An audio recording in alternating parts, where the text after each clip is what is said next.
Hi, everyone, and thank you for joining us for this session. My name is Rebecca Patterson. I'm the Program Coordinator for AIA California, and I'm pleased to be with you today for this webinar focused on renovation projects. A few key housekeeping reminders before we get started today. Please mute yourself when you're participating in the discussion to avoid any background noise. And please use the Q&A feature, not the chat box, to ask any questions for today's presenter. With the Q&A feature, we can like a question to move it to the top of the list. This session qualifies for one AIA Learning Unit for those watching live. AIA California staff will report those units for you once the session has been finished. And as always, we have all of our content and additional resources available on the AIA California website. Today's session focused on strategies to retrofit existing buildings to be more sustainable is brought to you by Cove Tool. Sandeep Ahuja is the co-founder of Cove Tool, and she brings with her today her experience of working on over 200 high-performance projects. Most recently, Sandeep presented the UN Environment Assembly with 1,500 global delegates on the impact of buildings on climate change. Showcased at the TEDx Atlanta and won the Forbes 30 Under 30 for developing Cove Tool. With her desire to bring automation into the AEC world, she is pioneering the integration of data-driven thinking into the design and construction process by developing an intelligent software. Welcome, Sandeep. Please take it away. Hey, thanks so much for having me here. I'll go ahead and start.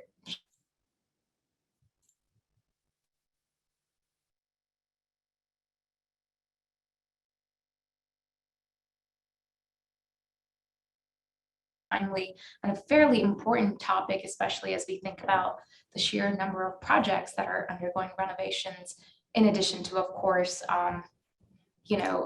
new construction that's happening all the time. A quick overview of the agenda in itself. We'll understand all of the actual amount of renovation that's going on. We'll walk through the steps on optimizing a renovation project because, of course, there are specific caveats, there are specific things that are changing within renovation projects versus new construction. So talking through what it takes to get our renovation projects to be low energy, low carbon, and optimized for cost. And then we'll walk through the step-by-step workflow intermingled with a case study. So we'll see a case study and we'll go through the nitty-gritties of how that case study actually came to be. And then we'll leave some time for questions. So I'd love to start with how renovation projects actually affect the AEC industry. I think we've seen this metric before, and if we haven't, well, here it is again. But buildings do contribute to about 40% of all carbon emissions. And that's an extremely big piece of the pie. So if we really think about it, all of us that are on this call, on this webinar, architects, engineers, folks within the AEC space, we have an outsized ability to impact the total carbon emissions picture just based on the work that we do and how much attention that we give to carbon.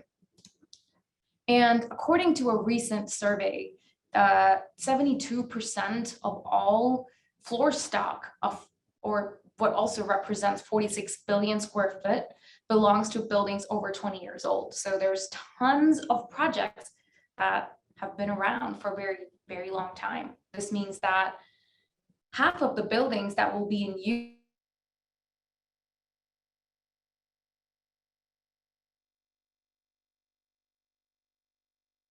buildings like lab buildings or airports or offices or apartments, all of those will be live as we talk about now. So we have to make sure that we're thinking about some of these things right now, because that's going to be a majority of what's in the world, what's in the market.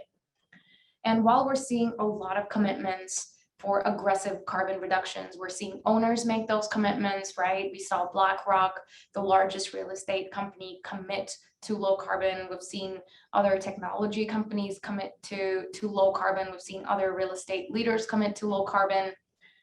All of that won't really make that much difference unless we bring that commitment all the way down, not just to the new buildings and everything that's coming to the market now, but also buildings that already exist so that we can retrofit them and make sure that they don't continue to generate an unsustainable level of carbon emissions. Of course, I'm currently located in Georgia. You can see the Atlanta skyline in my background. So I find it always important to highlight that there is a need to reduce carbon emissions, not only because it's the right thing to do ethically, because it's the right thing to do by the environment, because it's the right thing to do from an economic standpoint. The value of our portfolio, the value of the property, the value of the building significantly drops if it's hit by a hurricane, significantly drops if it's caught in a wildfire, significantly drops if it's caught in a natural disaster. So really also to financial proof our world, we need to be able to figure out a way to reduce the overall carbon emissions. Now, the renovation process in itself can be broken into a few different categories, right? There's a lot of different types of things that we do together. And in order to make sure that these missed opportunities, these high volume, low cost approaches can be used to reduce these greenhouse emissions, we can start all the way at early design and bring it all the way till the end of the construction within an actual renovation process. So there's no real one process because there's different unique challenges that come with every single renovation strategy, different unique set of ways that come with every single renovation project.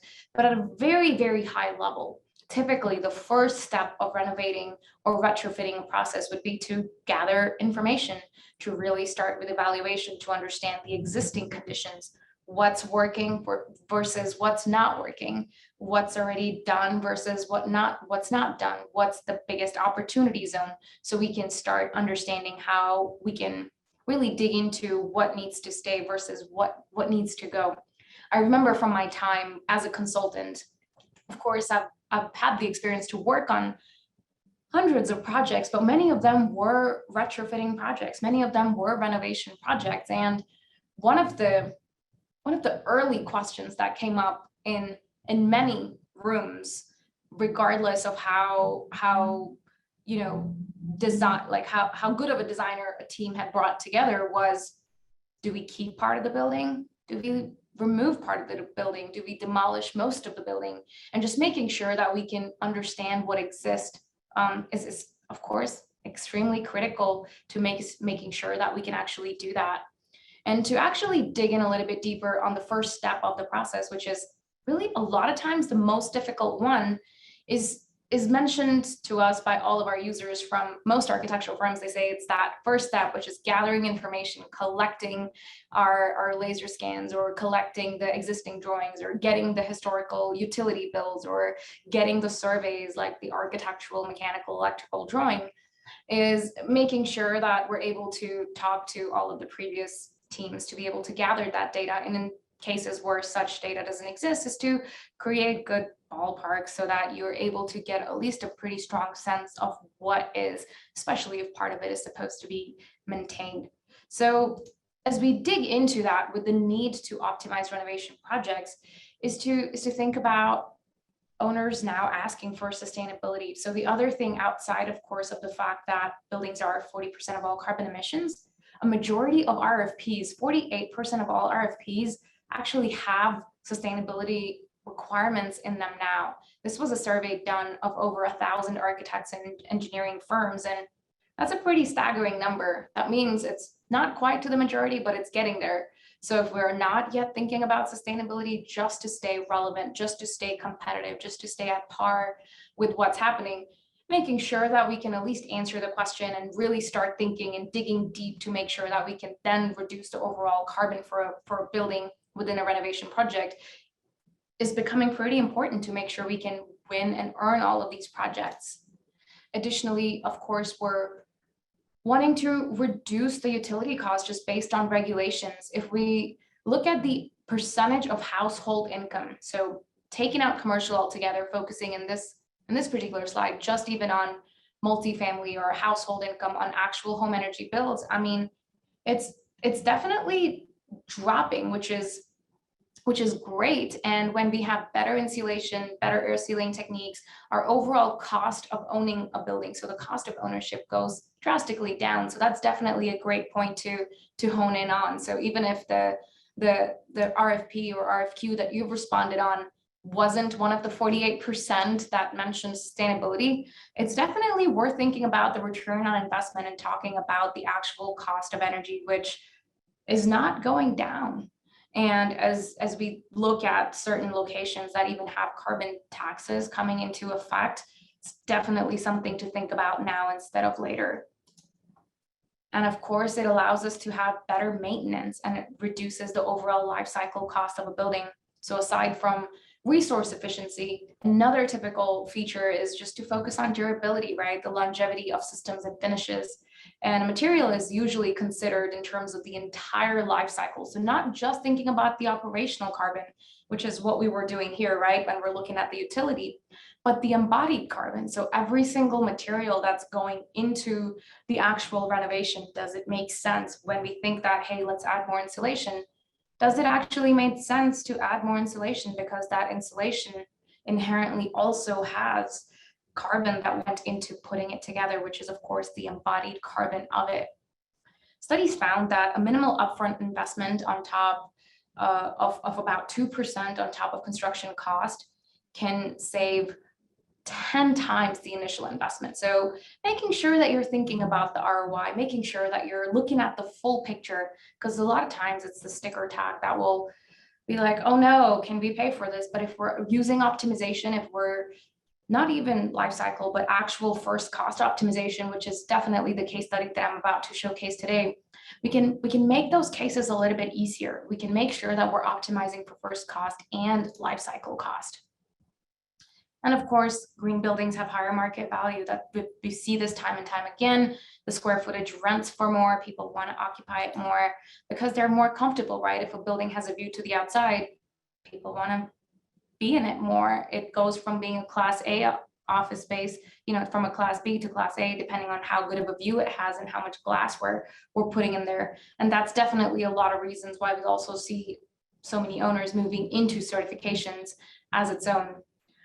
And all of these have even more evidence, if you think about the actual price of a rental premium, it's anywhere from 0 to 17% additional cost per square foot, right? That you can earn back by making sure that a building is designed and optimized with some of these values. So it's a great feature to actually retrofit an existing building to be able to, start charging 17% more. And that really brings all of the math and all of the cost truly into perspective. Another thing that I like to add on is, of course, it's the comfort, right? Buildings are for people, and people like daylight, people like views. I remember not too long ago, I was traveling and to go see family, and my flight was delayed. And I was in the airport, multiple flights were delayed, right? Like a bunch of people, we were all there in the airport together and just had hours to kill, had really nothing to do and just hours to kill. And there was like the central atrium within the airport. This is at the Atlanta airport, which had this giant skylight where you could see the sky, where you had access to daylight. And I saw all of the people kind of just migrated towards that center, because as humans, that's just something we gravitate towards. For everyone that has a work from home desk workstation right now, many of us have it right next to our window, or at least next to a source of daylighting or view if we're able to make it happen. So it's definitely something that adds significant value, even in terms of real estate value and overall cost, which is a really, really big deal outside of the actual electricity bill reductions. Like, yes, electricity bills go down because we turn lights less often, but even more importantly, the actual value that comes from wanting to occupy the space, because spaces are for people. And I find it important to highlight this. This is a point that I had to make. I remember it was the Georgia Tech Student Center project, not one of the case studies that I'm showing today, but happy to send that to anyone that's interested after the presentation. But what we saw for this Georgia Tech Student Center project, right, it was this huge project, roughly $100 million budget for this project. And there's an existing student center, and the pursuit, the competition, which the team that I collaborated with actually was able to win back in the day. So we got the opportunity to work on this project with Cooper Carey architects and workshop architects, was, do we demolish the existing building or do we add on top of it? And we actually ran a full building carbon analysis, and right next to it, we also ran a full building cost analysis. When we looked at the carbon and the cost, they overlapped. The amount of benefit that we saw, it was giving us the same answer. Both answers told us, keep the building, don't demolish it, add on to it, don't get rid of it. It was better for carbon and it was better from a cost standpoint. So that is exactly what the project team ended up doing. The building is now actually, part of it is already built, part of it is actually currently getting built. So if you're ever in Atlanta, definitely pay it a visit. It's a pretty fascinating project where we could really see the true carbon and cost come together to drive good decisions, because it is cheaper and it is more carbon effective to retrofit instead of get rid of something or build a new facility in place of something. So a good point to keep in mind. Some of the things that I think really matter a project are, of course, the EUI, which is the energy use intensity. For anyone that hasn't heard that before, it's the amount of energy your building uses per square foot over the course of a whole year. So the lower the EUI, the more energy efficient your building is. The higher your EUI, the less energy efficient your building is. The other metric that I find immensely helpful is the spatial daylight autonomy, aka SDA.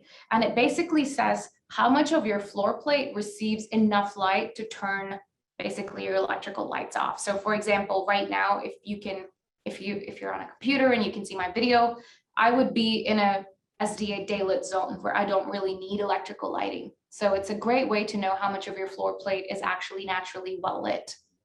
ASC is another important one for daylighting, which is not the quantity of daylight, but the quality of it. So the glare aspect of it is, if I was getting so much glare that I had to turn my shades down all the time, so I had neither the view nor the daylight, then I would have high ASC. So it's the amount of your floor plate that has too much daylight, causing, of course, glare challenges. Of course, embodied carbon. We've talked about this before, right? It's the carbon that goes into your actual materials that go into your buildings alongside the operational carbon. And cost and payback. That's the one thing that connects every part of the design process, that connects every single stakeholder. Not every stakeholder may care about carbon. Not every stakeholder may care about the supply chain challenges. Not every stakeholder may care about design. Every stakeholder cares about the cost, because at the end of the day, we have to make the budget happen or the project's no longer real. So being able to make sure that we can navigate all of these metrics and still get to an extremely high performance renovation project within budget, that's the key. So let's look into an actual step-by-step process. So I think we can break it down into 5 easy process. Step 1, fairly straightforward, right? Scope definition is figuring out what are we going to do. So identifying the scope. I've used and heard and seen in contracts all of these different terminologies, right? Renovation, retrofitting, refurbishing, tenant improvement, additions. They're all flavors of each other, but not quite the same, right? So some mean modifying inside, some mean modifying and adding, some mean modifying and adding inside and outside. So they're all flavors of each other. So definitely getting a good grasp of exactly what the scope lies is step number 1, which is exactly what we did for the Atlanta Central Library renovation project. Now, this project is extremely close to my heart. 1, because I got the opportunity to work on Marcel Brewer's last project as part of the renovation team. 2, because I can see it from my office. It is right there, which is extremely exciting, because of course I was no longer a consultant, but I can still see it every single day and see how the building has transformed before and after, how the use has transformed, how the feeling within it has transformed is absolutely exciting to really see come to life. So without further ado, here's the imagery of the project, right? You see the old project, it's pretty blocked in, it's boxy, and here's the new renovation.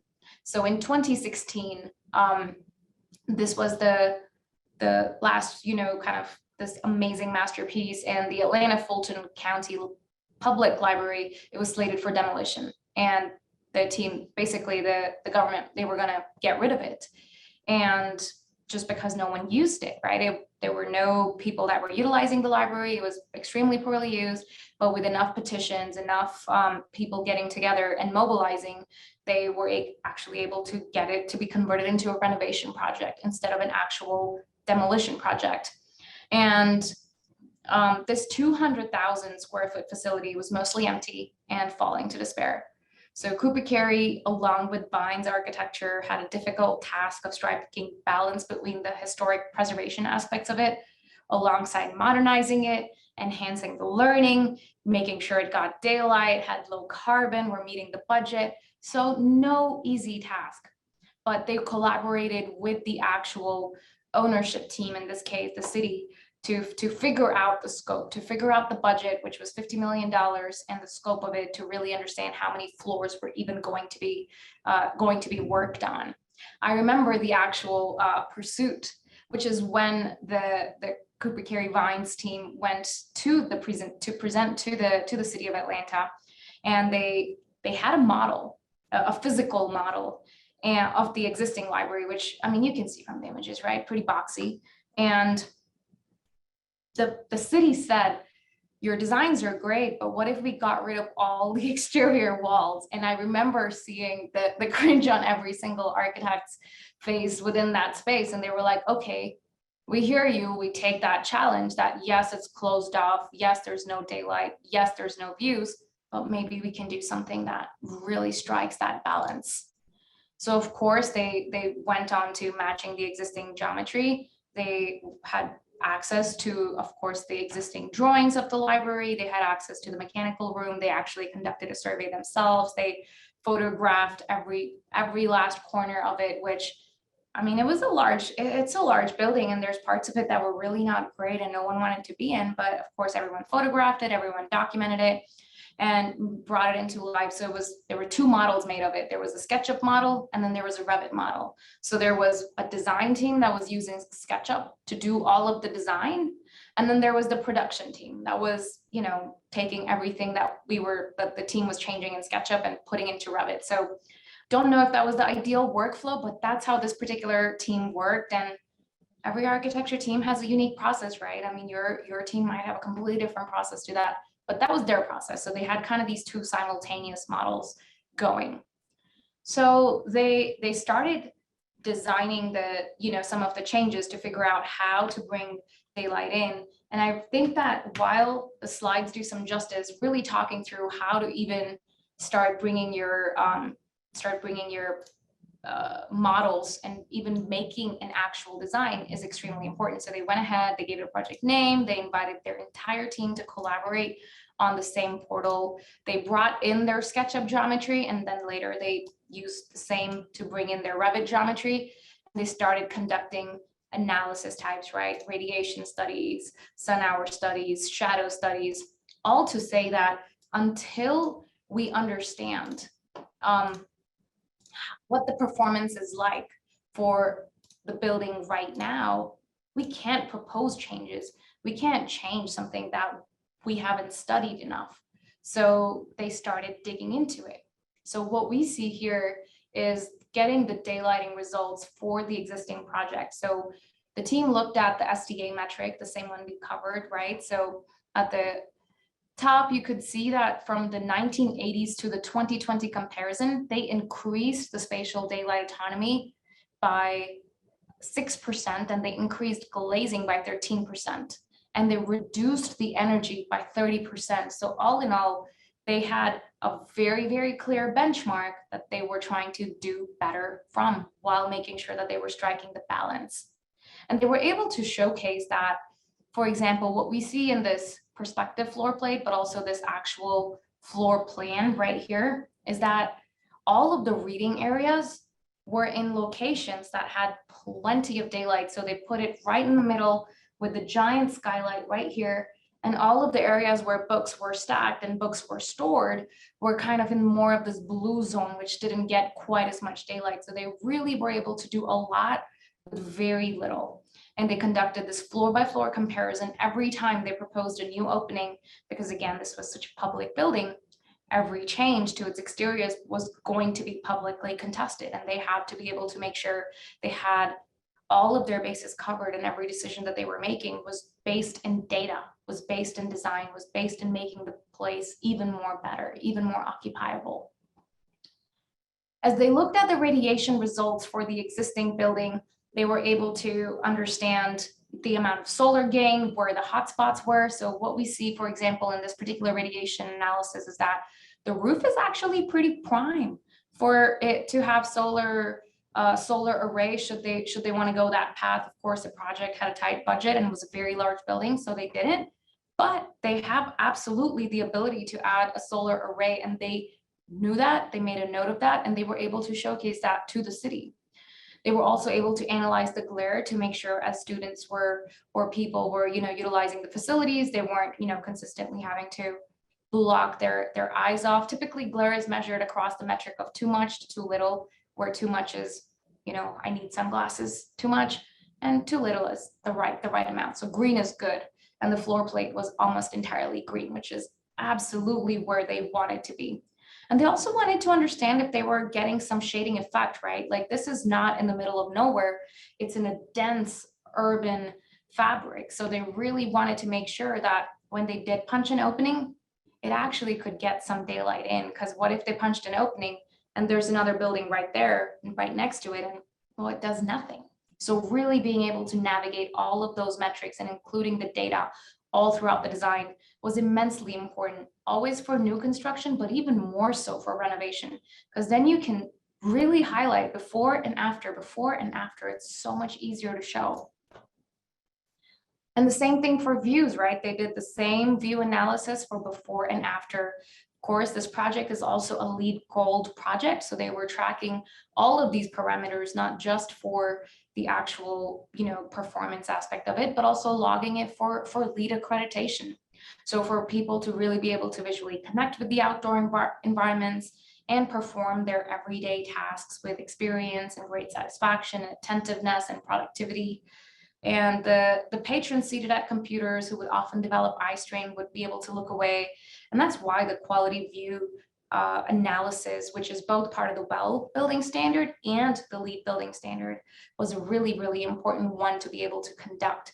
And again, by using technology, by using automation, they were able to make it happen at every single stage, not just at the end, at the construction drawing one view analysis. They were able to use it at every single stage to make sure that they were using it to drive decisions versus to check a box, which is just what happens so often. Again, had the opportunity to work on all spectrum of projects, right, and all types of teams.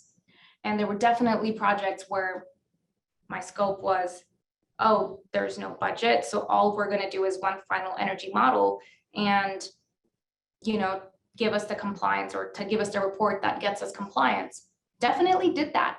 Definitely also ended in situations where we didn't get compliance, and long and behold, the team had to go through entire design revisions to get to compliance, because we were so far off and they didn't have anything to check in the middle. Like, did we get there? Did we not get there? And just making sure that we're checking often is so critical to making sure we get to the target. I can't expect to go hiking and only check my GPS once. That would be challenging. I would definitely be lost. And I like to hike, so it's not that I would be lost just because I'm that person. I would be lost just because I wouldn't have any directions.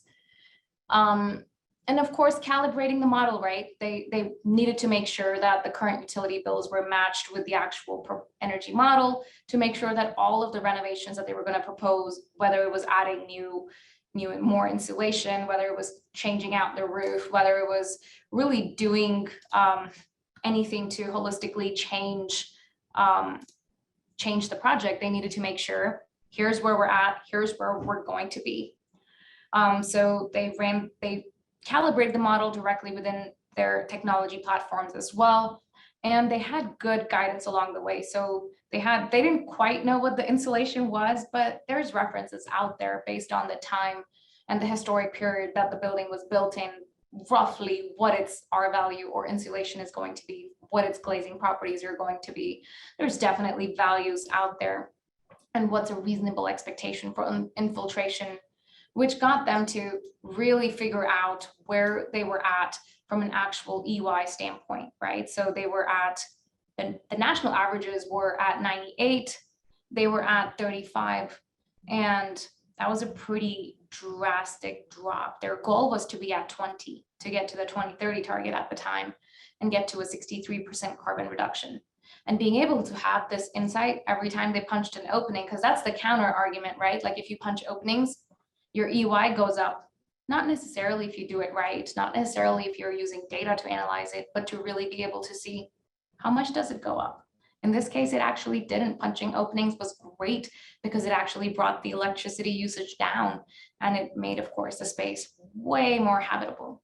So once they had the benchmark, they could then start looking into energy conservation measures. Should we change out the lighting? And that's a common one, right? We've all heard like, oh, of course, LED. And more often than not, that is absolutely the case, that yes, LED.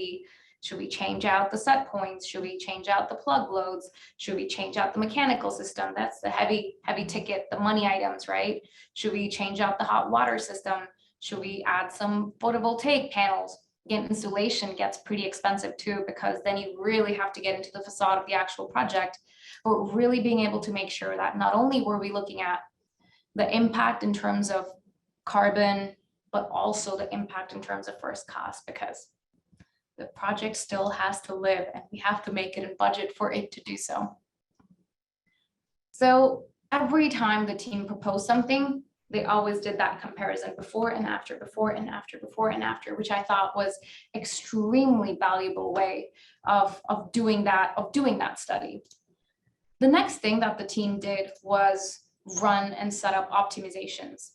Now I know the slide showcases it, but I think it's so much easier and clearer, especially for the optimization, to really be able to see it live, to truly understand the intensity of what it's able to achieve, and how we can use the optimization to really overall reduce our carbon emissions. So here's the baseline energy, right? We just went over it, but here it is, the actual optimization, where what we see is each vertical axis is one decision point, right? Decision one is, should we change out the glass? Is it going to be worth it? And if we do, should we, well, energy code minimum, that's just leave it as is. If we are changing it out, which one do we use? What product? Are we using this Viracon product, or are we using this other solar van product? Decision number two, wall insulation, right? Should we add more wall insulation? And if so, how much, right? Because everything has a cost associated to it, an embodied carbon effect associated to it, an operational carbon effect associated to it. There's no way any one of us can keep all of those things in our heads. It's too many things. It's too much complexity. Same for roofs, right? Do we need to change it? And if so, how much? How much insulation do we need to add? Same for skylights. Occupancy sensors, should we add them? Should we add them in some places? Should we add them in all the places? Daylighting sensors. And then being able to evaluate that. For this building, they were not considering changing out the mechanical system because it had recently been changed and it was in decent shape. So they were just looking at these parameters.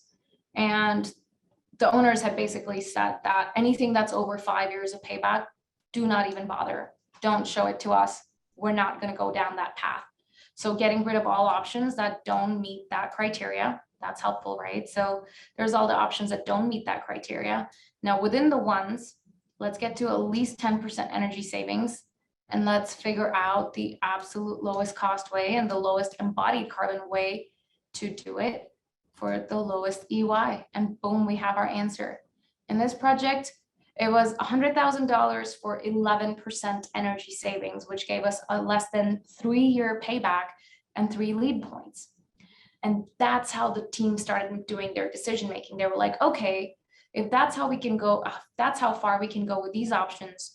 What if I add a few more wall assembly options, right? They just used the plus. They added a few more options, right? There we go. Let's add a few more wall assembly options. What if I go further? Does that make a difference? What if I throw in some other parameters? What if I am open to changing out mechanical system? What if I do want to add some renewable solar panels in there or some solar hot water there? To really be able to understand the problem holistically from a cost and carbon standpoint, the team was able to utilize the optimization to make sure that they were able to make the best decisions for their project and iterate over it too, right? It's not like they fixed it and that was it, set in stone, we're not ever changing it again. As the design evolved, as more information came to be, they continued adding more information. This is even more important now as we see all of these supply chain challenges. I was just recently talking to a client where they ran through the optimizations, they had the correct material assemblies, all the bundles picked out, they knew exactly what they wanted to do, all the specs were getting close to being written up and finalized. And well, one of the materials was just not available and it wasn't going to be available for another 6 months. And they couldn't just delay the timeline by 6 months because the material wasn't available. So they just reran the optimization and found the next best option. And by making sure that we can navigate data closely, really gives us all of the tools in our toolkit to be able to make decisions in a time efficient fashion as well, which I think is almost equally important as we think about using data to drive all of our decisions. And of course, here's the optimization. So we just went over it. I thought that was a pretty interesting project in the way that it really brought together the entire architecture team, the entire engineering team, the pre-construction team, and the ownership team to make sure that they were all able to band together to renovate this existing building to going from not a whole lot to a lot. Again, one for sure to visit if you're ever in Atlanta. It's a fantastic project. And if you're there, you'll be in the neighborhood. So definitely drop by, say hello.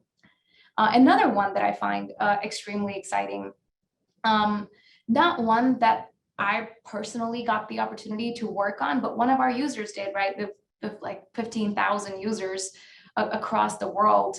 So this was a case study shared by EYP, and they were collaborating with their owners and engineers, and they wanted to make sure that they can renovate this dorm project and really be able to get it to its new glory. So this was with EYP and Woolley Morris, and it's in New York, and it's a student residence, and they had a $30 million budget, and it was a 147,000 square foot project. So fairly substantial project, but they really wanted to understand, should they upgrade the lights, or should they change out the HVAC? Should they increase the wall insulation, or should they change out the glazing?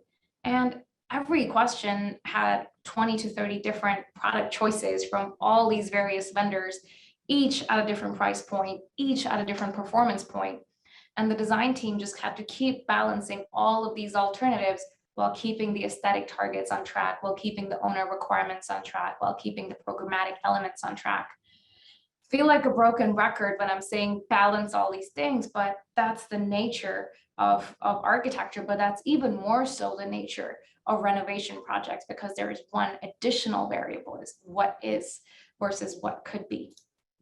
Of course, they started with really trying to understand the climate better. So all of the strategies that they would propose actually made sense. All of the strategies that they were bringing to the table were in line with the actual local conditions.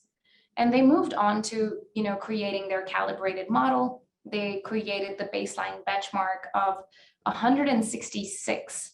And this was in line with the 2030 benchmarks, as well as it was created with the CBEX database. And the team targeted an EY reduction of 25% to get to somewhere between 110 to 115 was kind of their goal. And starting with those both base minimum requirements to meet the local regulations, the team got to an EY of 140. That was no optimization done, just need to meet code. They were already at 140. They needed to go a little bit further, all the way down to 110 or 115 in their EY. So they wanted to set clear targets, and all of the data together and figure out exactly what they needed to do. They also were looking at the water use in this particular case, which, I mean, for this particular project, domestic hot water is a pretty dominant load for a dorm building, because, I mean, if we have a bad water, hot water system, that's going to take our energy out the window. And if our faucets and all of the, the amount of water that we're using is extremely high, then the amount of energy it takes to heat that water is extremely high. So digging into the actual water analysis, while not critical for every project, because perhaps it's so low, for this project, it was absolutely essential and critical. So again, going back to understanding the needs of that core project, why it can't be one size fits all. We can't come up with rules of thumb and be like, oh, that's going to apply to my project, because it's a unique project. Every project is, every project is unique. Every team is unique. So they were able to see that, they wanted to bring the water load down, so they would have to heat less amount of water, and then of course upgrade the heating system, so they would use a lot less energy in doing so. So to take that building performance a step further, just like the previous case study, they came up with different options for windows, right? Base was, we do nothing. And they had two options, and you can see the cost per square foot, which was an add-on that would go with each of those options. For mechanical systems, they had a couple options as well. They were even exploring, if they have no shades, add some shades, right? Different roof insulation options, different lighting options if they change it. And if they do change it, do they change it to CFLs, or if they change it to LEDs, different wall options? Now that's a lot of combinations. To put a number to it, that's 729 combinations. And they were able to use, just like we saw before, the dynamic optimizer for cost and energy and carbon to find out the absolute lowest cost to get to their targeted EY. And they were able to parse through the data and make sure that the payback was good as well. What they learned as the final answer was that LED lights was a hit. So they absolutely went with LED lights. Roof insulation upgraded to R35 made a sense, but no more. And wall insulation to R15 made sense, but no more. And the upgraded mechanical system made sense too, but not the windows. So that's an important discovery as well, right? Knowing where not to spend our money, because it's not going to give us the value for every dollar spent. And that about sums it up. It's a simple message that buildings have a significant environmental impact. And for us as architects and designers and folks within the AEC space who occupy these, have the power and the responsibility to mitigate this climate change and build a sustainable world for us and future generations to come. And that's really everything. That's really everything together. If we're doing data-driven design, it doesn't need to be more expensive. And that, I think, is always a very, very helpful point to think of. So definitely want to open it up for questions, answer any of the thoughts that you all have, and make sure that I can be a resource to you as you take your journey towards finding more data in your renovation projects as we optimize workflows and integrate technology all throughout it.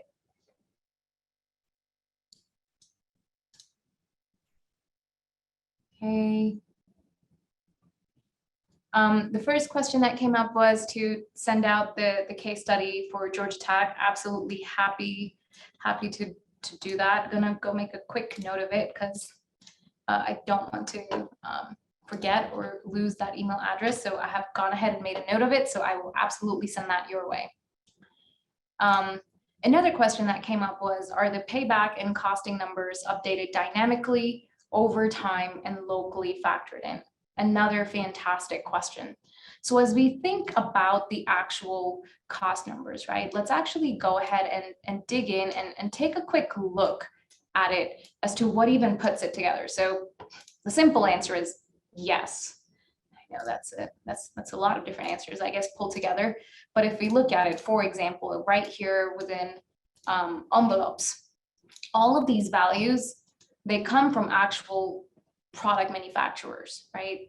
A lot of times they're accurate. They are quality checked from our in-house cost estimating team as well. And it is factored in from a location standpoint. So there's location factors that are applied to it, and it is updated on a quarterly basis.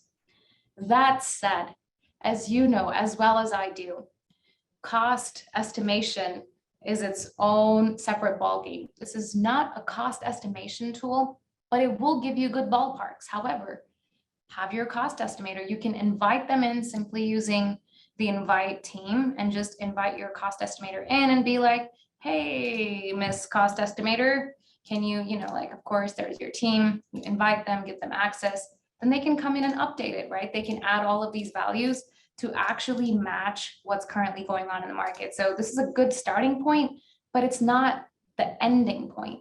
So start with it and add more to it with your actual project team and your actual team data. Hopefully that answered your question. Another question that came up was, how do you determine fee for this building analysis service? That's another great question, right? Like, I think there's a few ways to think about it. If you're, for example, let's say you're an architecture firm and you don't do this type of analysis. So how do you start thinking about it? If you look at an actual life of a project, it takes you approximately 10 hours to be able to do all of this study. But what that 10 hours, and let's say a standard architect, maybe my numbers are outdated, is billable at $150 an hour, that's $1,500.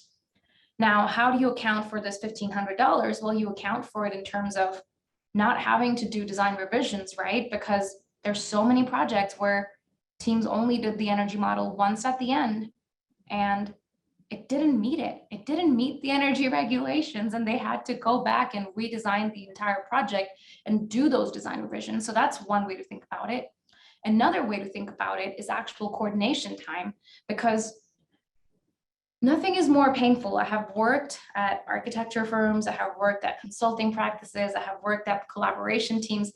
Nothing is more challenging than waiting for your mechanical engineers to get you back an answer on something, because it typically can take you about 2 weeks to get a simple response on, does it make our energy do better or not? So the opportunity cost, so the time that your team has already spent on design while waiting on response, so that's 2 weeks of time for your team. The other way to think about it is the opportunity losses. So if, as it continues to become a standard, if all the competitors are showing up to the interview with, with actual analysis and you're not, because it's not a core part of your service, well, it's a very, very clear indication on who's going to win that project. And it's just to stay competitive because the regulations are getting just so tight. So being able to make sure that you can do your design better, you actually don't even need to charge more for being able to incorporate it, because you'll end up saving way more money while winning more work. So it's a win-win on both ends. Hopefully that answered your question. Another question that came up was, this seems extremely similar to Passive House and the Passive House ribbon. What are the differences, and can we all have the case study? Yes, absolutely can have the case study. And it is, right? So this is a system that helps you analyze. It isn't an actual rating system, right? Passive House is a rating system. It's a guide. And you can use data from platforms like CoveTool to gather data for that, to actually make sure that you're looking at a holistic system, to make sure that you can actually get to where you want to get to. And one of the key things that I definitely want to take a moment to point right here is right here, right? If you go into the Help Center, you can actually type in like Passive House, which is definitely a supported Boofy Passive. I think it's called, like, there you go, Passive House Institute. So it's entirely supported, and you can model directly in here to make sure that if you're pursuing that certification, to make sure you can pursue that certification as well. But it's less about creating certifications and more about creating a system of design, and more about creating a better workflow and a better process for design. Hopefully that answered your question. Another question that came up was, I guess it is better to hire a consultant like you rather than doing this in-house for an architect. Another great question. I would say not, for a few key reasons. And the core reason why I stopped being a consultant and went to becoming, I mean, now basically I have a 60-person company that provides software and enables thousands of architects to be able to do them themselves, is because not everyone could afford a $50,000 consultant on every single project. And if we only hire consultants on projects where we have fees, then what's happening for all the other projects? What's happening to the data for all of those projects? Are we thinking about these things? And if we're not, well, they're still getting constructed and designed, and we're still adding all of that carbon emissions into the world, which is why, while it's easier to being like, oh, it can be someone else's problem, right? Because let's face it, it's easier to do that. We're used to doing things a certain way. But if we make it someone else's problem, or if we say we'll hire a consultant and they can take care of it, it doesn't get integrated into every single project, the smallest TI renovation to the largest project you're working on. And on the larger projects where you do have a budget, absolutely hire a consultant as well. And then this will give you the opportunity to collaborate with them better, to make sure that you all have the same basis of design, to make sure that y'all are integrating really, really well with each other's workflow. And again, something that I see extremely common happen during the platform, within the platform itself. There's so many consultants that use it for collaboration, and so many architects that invite their consultants to collaborate with them, so they're collectively making better decisions. Hopefully that answered your question. Not easier to hire consultants because, well, I was expensive, and that's the reason I was like, okay, not everyone can afford me, and I have to figure out a way to democratize it. And that's exactly what we have done. I went from me personally in my consulting practice doing 100 projects a year to now having 22,000 projects on the platform, just because the access is democratized, and we're adding training and learning to make sure we can raise everyone's, level of understanding with us, so that we all are better equipped to design better. Hopefully that answered the question. Another question that came up was, does the software help us prepare documentation for energy calculations? It does. There's part of it that will even run your load modeling, so mechanical engineers can be part of it. There's part of it that you can export out to Open Studio, which will do all of your compliance modeling. So there's tons of, I'm actually not personally familiar with CFR1, but it absolutely can export results that can be further manipulated for compliance level calculations, if that's the crux of the question, but I'm not familiar with CFR1 in particular. Hopefully that answered your question. Well, while y'all pop up more questions, I will actually go ahead and take the opportunity to showcase the Georgia Tech case study. And I see another question that that came up. So I'll answer that in a second, Matthew. Thank you for sending it. But I'll also go ahead and showcase the Georgia Tech case study, as it has been requested by quite a few folks. So actually, I'm gonna go, there's a PDF version of it too, but it also sits right here on the website, right? So directly here, if I go under tools and for architects, right, case studies, boom, there's a bunch. So if I keep scrolling, bam, bam, bam, high performance student union.